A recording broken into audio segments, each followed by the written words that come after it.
Hello friends, welcome back to my channel. Aglaonema के बहुत सारे वैरायटीज़ होते हैं, उन्हीं में से एक है सिल्वर क्वीन एग्लोनिमा का पौधा। यह पौधा मैं नर्सरी से लेके आई थी।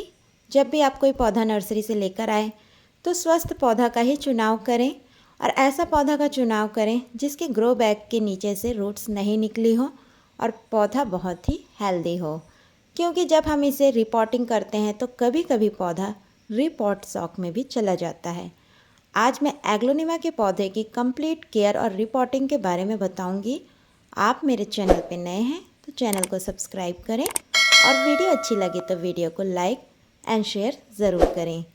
जब भी हम नए पौधे को ग्रो बैग से निकालते हैं तो हमें उसे आहिस्ता निकालनी चाहिए। दोनों तरफ कैंची की सहायता से हमें फाड़ लेनी चाहिए। इस तरह से निकालने से पौधा बहुत ही ईजिली निकल जाती है और इसके रूट्स भी डैमेज नहीं होते हैं। बात करते हैं इस पौधे को कैसी पॉट साइज़ चाहिए। ज़्यादा बड़े पॉट में इस पौधे को बिल्कुल भी नहीं लगाएं। ज़्यादा बड़ी पॉट हम इसे लगा देते हैं तो सॉइल ज़्यादा गीली होने की वजह से इसकी पत्तियाँ पीली पड़ने लगती हैं और गिरने लगती हैं।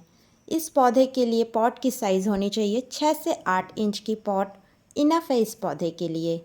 यह पौधा 1 से 2 हो जाते हैं, नए नए पौधे निकलते हैं जिसे पप्स कहते हैं, और यह पौधा बुशी हो जाता है जो दिखने में काफ़ी खूबसूरत होता है।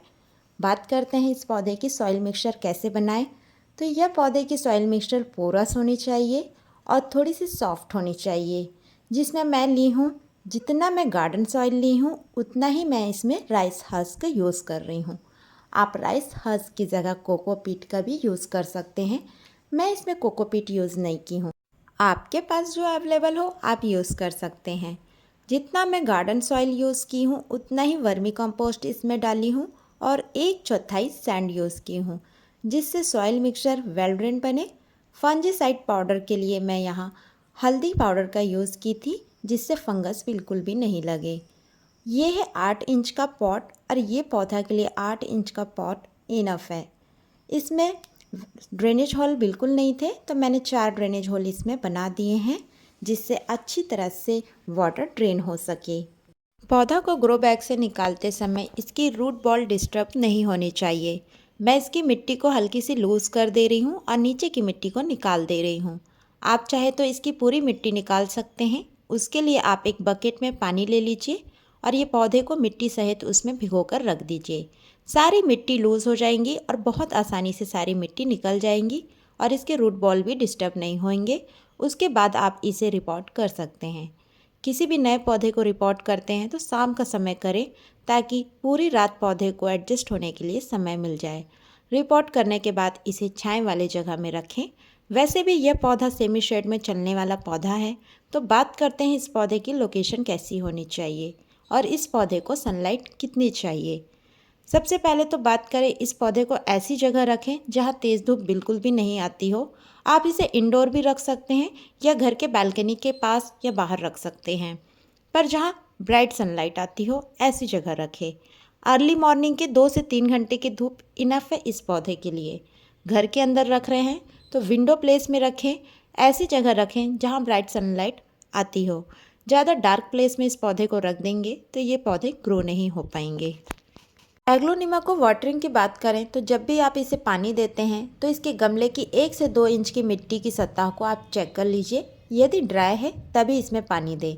एक्सेस वाटर हो जाने के कारण इसकी पत्तियां खराब होने लगती हैं, इसीलिए ज़्यादा बड़े इसे प्लांटर में लगा देने से एक्सेस वाटर हो जाता है और इसकी पत्तियां पीली पड़ने लगती हैं। कभी कभी इसकी पत्तियां थोड़ी ख़राब हो जाती हैं तो हमें बीच बीच में इसके ख़राब हुए पत्तियों को रिमूव कर देना चाहिए, जिससे प्लांट अच्छी तरह से ग्रोथ कर सके। इसकी प्रोपोगेशन की बात करते हैं तो इसको रूट से डिवाइड करके आप बहुत आसानी से प्रोपोगेट कर सकते हैं।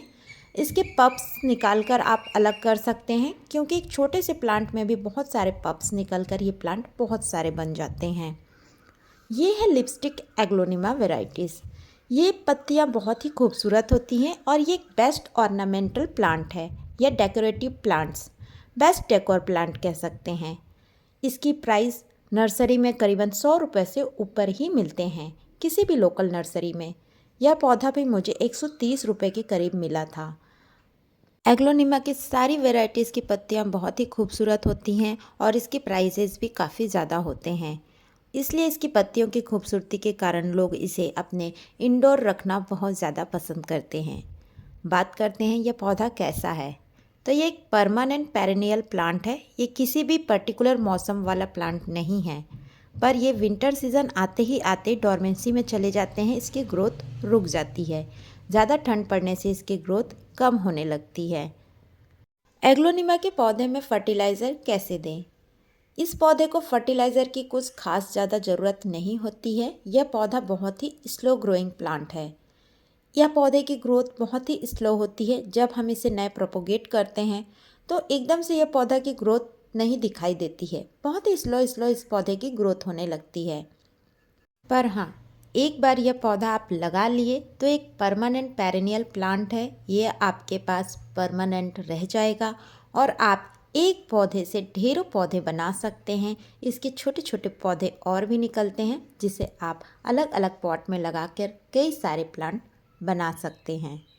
एग्लोनिमा प्लांट की केयर के बारे में इस वीडियो के थ्रू 3 टिप्स ज़रूर बताऊंगी जिससे बहुत आसानी से एग्लोनिमा के प्लांट आप ग्रो कर सकते हैं।